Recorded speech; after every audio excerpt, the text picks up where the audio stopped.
Hi everybody and welcome to TNT, today coming to you from my garden on a beautiful sunny day here in Phang, Thailand.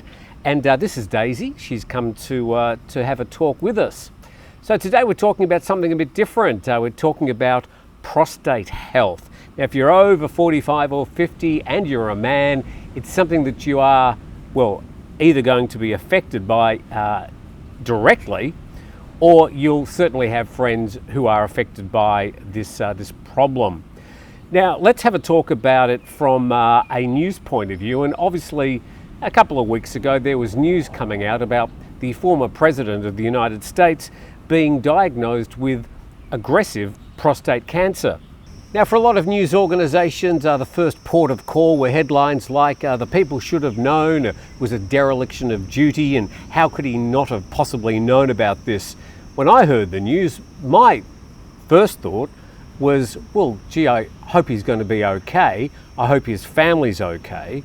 When you are diagnosed at an advanced age, say over 80, with aggressive prostate cancer, the diagnosis and the prognosis is not necessarily terribly good. So I did have some sympathy. But prostate cancer, prostate issues are something that a lot of males my age, I'm 66, are going to have to face at some stage or another.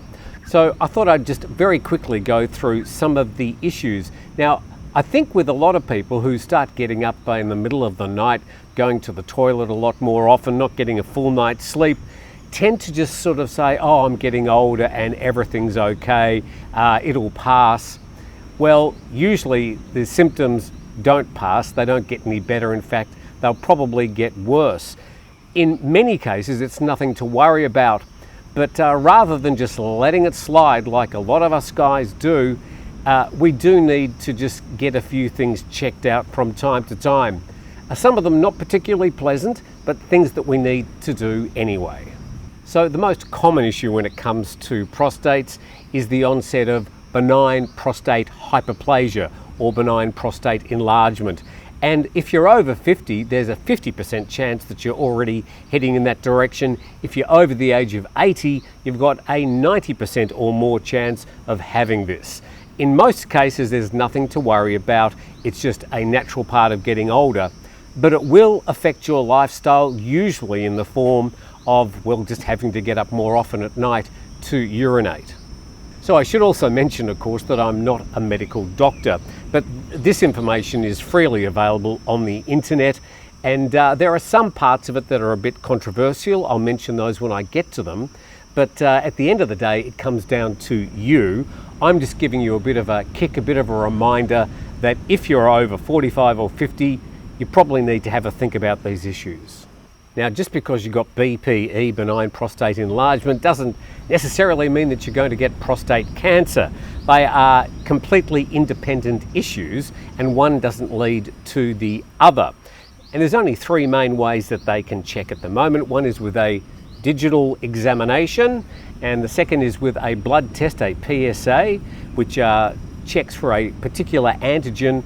And the other one is a biopsy, which of course would be the last thing they would do before taking any more urgent action. Now, there are all sorts of solutions around these days for BPH and BPE. Also plenty of medications that have been around for years. You might want to try a few of these different things to see what's going to give you some sort of relief.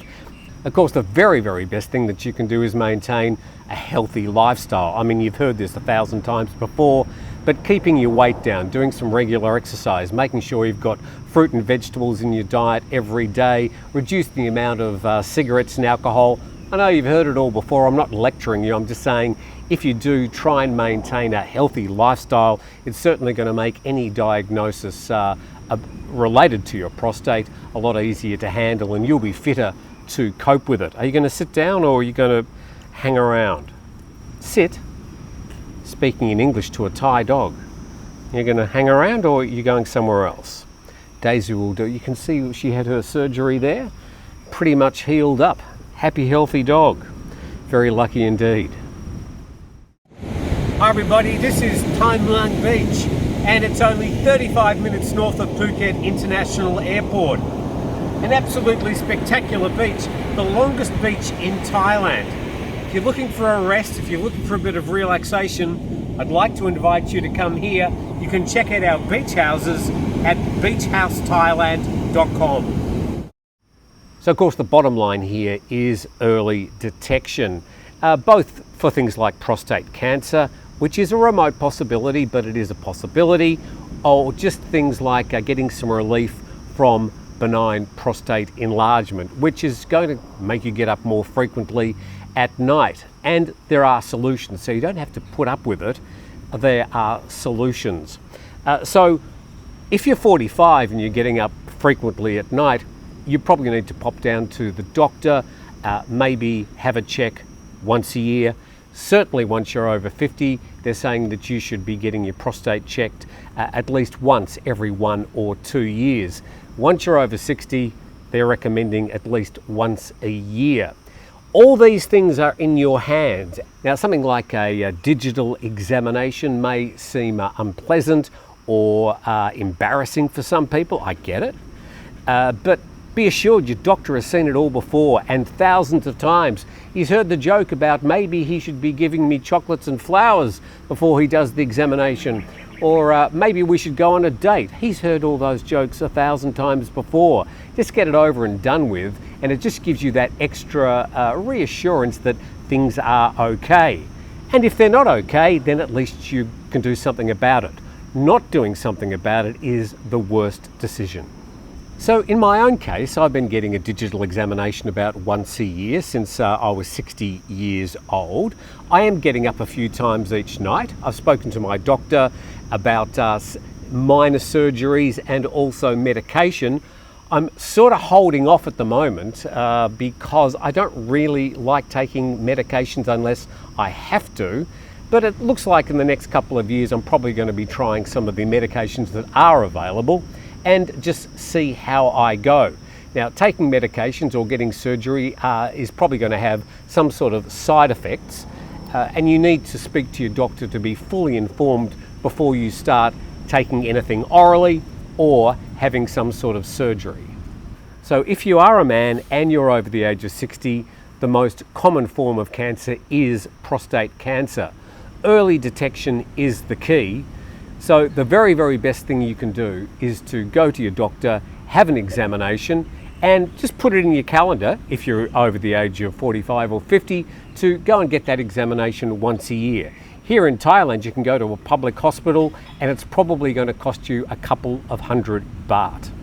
Thank you for watching, and please subscribe to the channel. Looks like Daisy's bored already, but hopefully that's just a very quick a quick reminder about looking after your own health, and particularly keeping an eye out as best you can for your prostate. It's your prostate, it's your responsibility.